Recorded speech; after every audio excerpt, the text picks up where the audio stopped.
At yun nga ng mga kabayan, pag-usapan nga po natin ito pong nabanggit po, yung kinasasama po ng loob ng ating Pangulong si Bongbong Marcos, mga kabayan.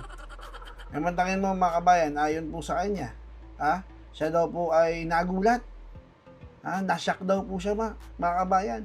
Nasashock daw po siya dahil nagulat po siya paano daw umabot sa ganito ang ating gobyerno. Hindi po niya alam.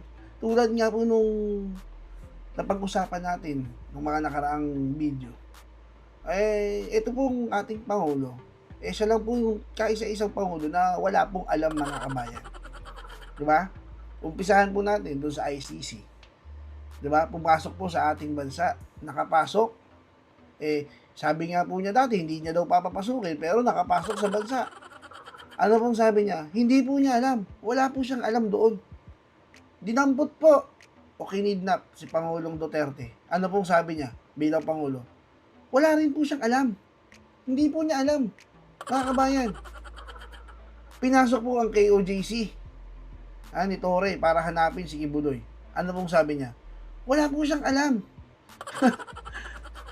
Matatawa ka na lang, mga kabayan Lahat po walang alam. At pagdating po doon sa flood control, nung naalala nyo last year, nung nagsona siya, hindi daw po niya alam. Kung nasaan yung 5,500 na ganito na daw pala.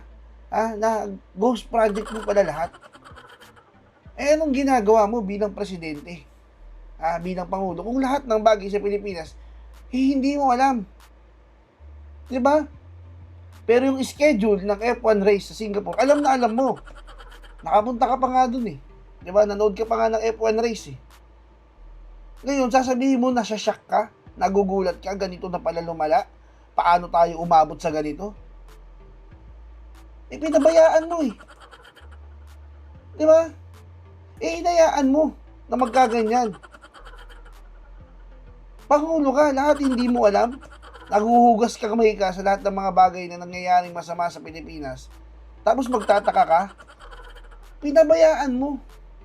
3 taon kang nandyan, hindi mo nakita yan. Tapos sasabihin na naman ng mga anti-Duterte, ba't si Duterte 6 na taon, hindi niya nakita yan. Engot ba kayo? Anong sabi ng mga Diskaya? 2022 lang sila tumabo. Nakita nila na sobrang luwag. Si Bryce Hernandez nga nagkamal-kamal. Anong year na, Anong year kumamal ng maraming pera yan?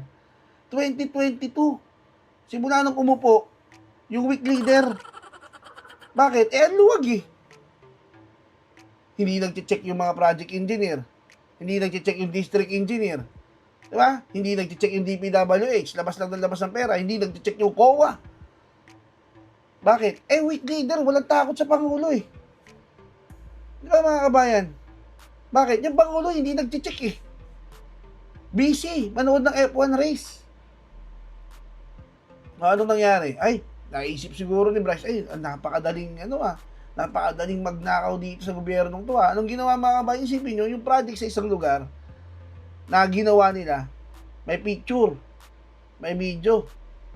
Ginawa nila, yung ibang proyekto sa ibang lugar, hindi nila ginawa. Ang ginawa nila, yung picture dun sa unang project nila, yun yung ipinasa nila sa mga boss nila.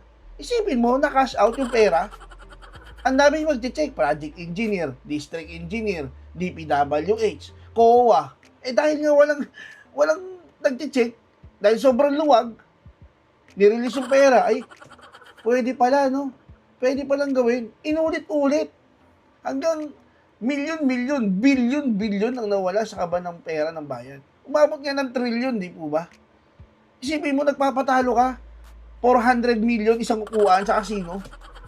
Ba't ang lakas mo magpatalo ng gano'n? Hindi mo pinaghirapan yung pera Di ba? Dami mong kotse, yung mga Diskaya, daming kotse. Pero nakapagtaka yung Bryce, grabe Yung Alcantara, papatalo ka isang upuan, 50 million. Diba? Bakit? Walang takot, mga kabayan. Kasi weak leader. Kaya huwag kang masashock.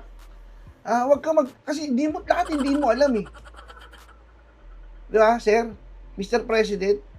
Sasabihin mo, nasashock ka, ba't umabot sa ganyan? Pasitabi na po at mawalang galang na po. Pero yung mga ganyan po, engot po tawag dyan.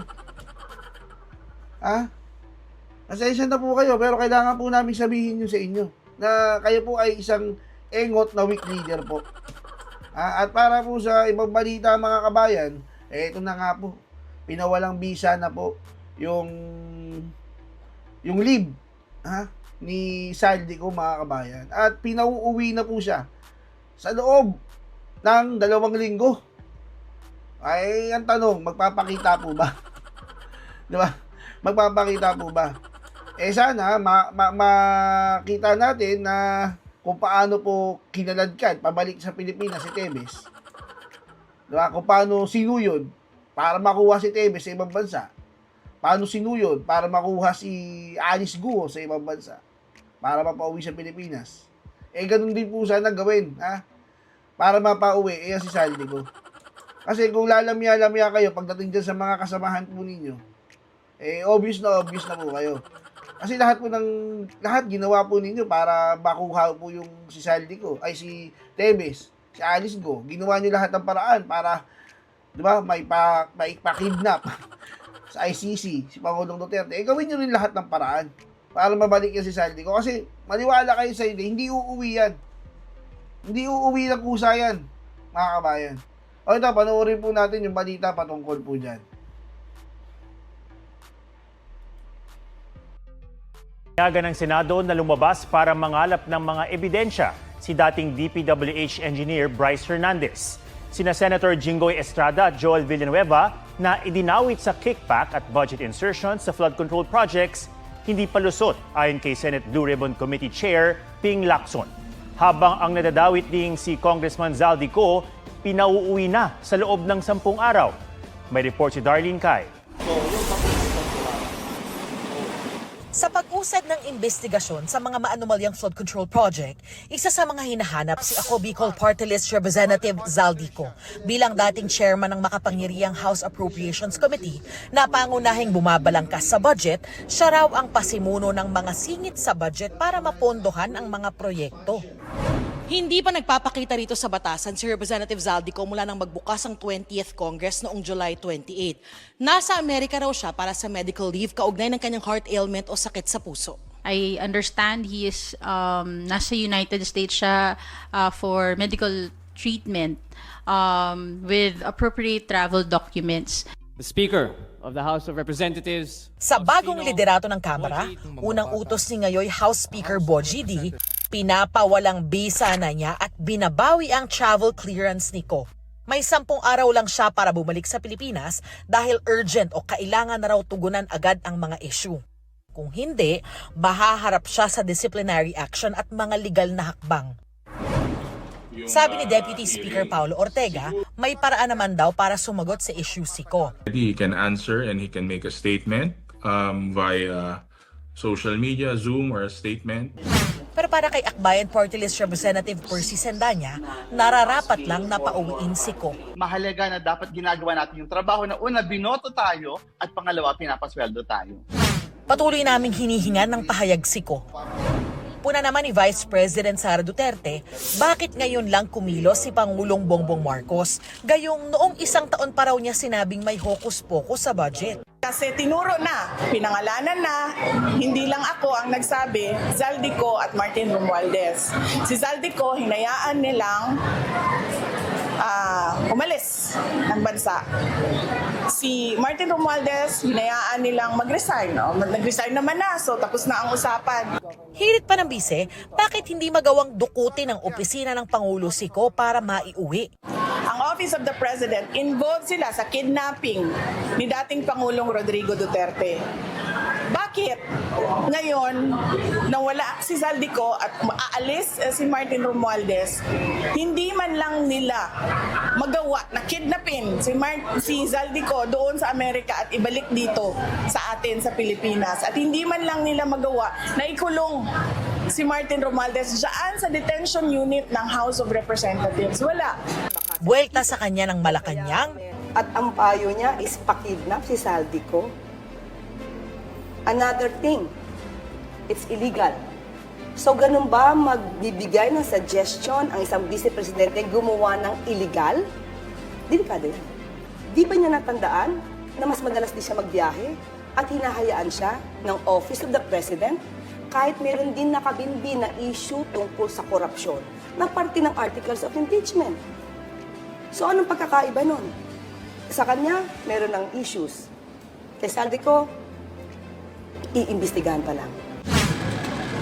Sa Senado, So hindi mo kilala si Senator Jinggoy at hindi ka nagdala ng pera sa kanya?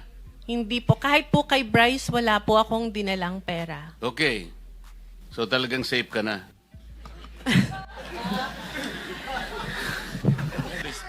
Continue. iginiit ni Senate Blue Ribbon Committee Chair Panfilo Lacson na hindi pa safe sa issue ng flood control kickbacks sina Senador Jinggoy Estrada at Joel Villanueva. Hindi pa nare-resolve yung sinasabi ni Bryce na nag-insert sila ng, in the case of Senator Jinggoy, yung 355 million sa Bulacan. Senator Joel naman 600 million. Sirbihan ko na rin silang dalawa bago sila umalis na hindi pa nare-resolve ito. Ani Lacson, tugma kasi sa nasa 2025 national budget ang 355 million pesos insertions na umano'y ibinaba ni Senator Estrada para sa 7 flood control projects sa Bulacan. Itinanggi na ni Estrada na sangkot siya sa anomalya at umaasaan niya ng patas at makatarungang investigasyon ng Independent Commission for Infrastructure. Ang 600 million pesos na ayon kay Hernandez ay insertion ni Senator Villanueva, nakita ni Senator Sherwin Gatchalian na nasa unprogrammed appropriations ng 2023 budget. Ibig sabihin, wala pang nakalaang pondo at walang detalye sa simula. Kung may babangga ang pondo o kita ay maaari na itong gamitin, pero dapat sa mahalagang gastusin lang ng gobyerno. Yung kay Senator Joel, totoo yung nahati sa 8 proyekto at nakapagtaka rin doon, lahat uniform 75 million bawat isang proyekto na 8. Sabi ni Villanueva, wala siyang kapangyarihan sa unprogrammed funds at hindi siya ang nagpasok ng proyekto roon. Walaan niya siyang kinalaman sa flood control projects at hindi siya nakatanggap ng kickback.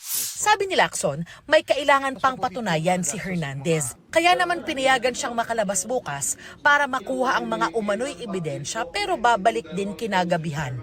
Darlene Kai nagbabalita para sa GMA Integrated.